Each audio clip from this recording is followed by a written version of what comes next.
আমার বাসায় পোলাও রান্না হলে এই সবজিটা ছাড়া একদমই চলে না। দেখতে সাধারণ মনে হলেও এই সবজিটা খেতে কিন্তু অসম্ভব মজার। আসসালামু আলাইকুম এভরিওয়ান। আশা করি সবাই ভালো আছেন। আজকে আমি শেয়ার করব বিয়েবাড়ির স্বাদে অসম্ভব মজার একটি সবজির রেসিপি।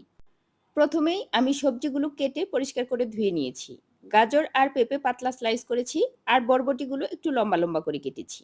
এখন চুলাতে একটা পাত্র বসিয়ে কিছুটা পানি গরম করে সেখানে ১ চামচ লবণ দিয়ে দিয়েছি। এখন সেই গরম পানিতে সবজিগুলো দিয়ে হালকা করে ভাপিয়ে উঠিয়ে নিব।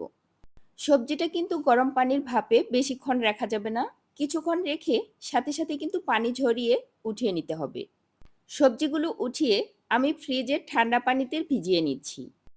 সবজি রান্না করার সময় এই স্টেপটা ফলো করলে সবজির কালারগুলো অনেক বেশি সুন্দর থাকে। এখন আমরা সবজিগুলোকে রান্না করতে চলে যাব। চুলাতে একটা পাত্র বসিয়ে দিয়ে দিচ্ছি পরিমাণ মতো সয়াবিন তেল, সাথে দিয়ে দিচ্ছি ১ চামচ রসুন কুচি। রসুন কুচিটা কিছু সময় নিয়ে হালকা গোল্ডেন ব্রাউন করে ভেজে নিচ্ছি।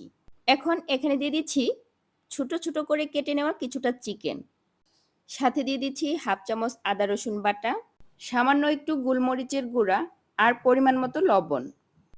এখন চিকেনটা আদা রসুনের সাথে একটু সময় নিয়ে খুব ভালোভাবে ভেজে নিব। আমি প্রথমে লবণটা দিতে ভুলে গিয়েছিলাম। চিকেন ভাজার সময় যখন মনে পড়েছে আমি তখনই পরিমাণ মতো লবণ এখানে এড করেছি। চিকেনটা ভাজতে ভাজতে যখন চিকেনের কালারটা সামান্য চেঞ্জ হয়ে আসবে তখন এখানে দিয়ে দিচ্ছি কিছুটা পেঁয়াজ কুচি। পেঁয়াজটাও চিকেনের সাথে কিছু সময় ভেজে নিচ্ছি।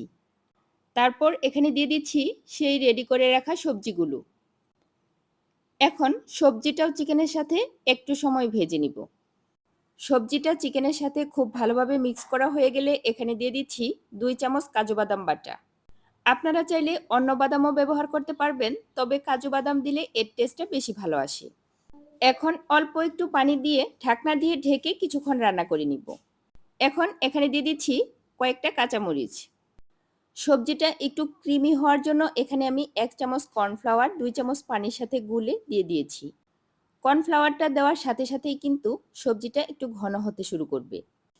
এই পর্যায়ে এখানে দিয়ে দিচ্ছি ১ চামচ গুঁড়া দুধ, সামান্য একটু চিনি আর ১ চামচ ঘি। এই ঘিটা ব্যবহার করার কারণে এই সবজির ফ্লেভার এবং টেস্ট দুটোই অনেক বেশি ভালো আসে। এই সবজিটা রান্না করার সময় অবশ্যই খেয়াল রাখতে হবে এই সবজিটা কিন্তু খুব বেশি পরিমাণে সিদ্ধ করে ফেলা যাবে না। সবজিটা যদি সিদ্ধ করতে করতে গলে যায় তাহলে কিন্তু এই সবজির টেস্ট পুরোটাই নষ্ট হয়ে যাবে। এই তো তৈরি হয়ে গেল বিয়েবাড়ির স্বাদে মজাদার সবজি। এটা আপনারা সাদা ভাত কিংবা পোলাও যে কোনো কিছুর সাথেই পরিবেশন করতে পারবেন।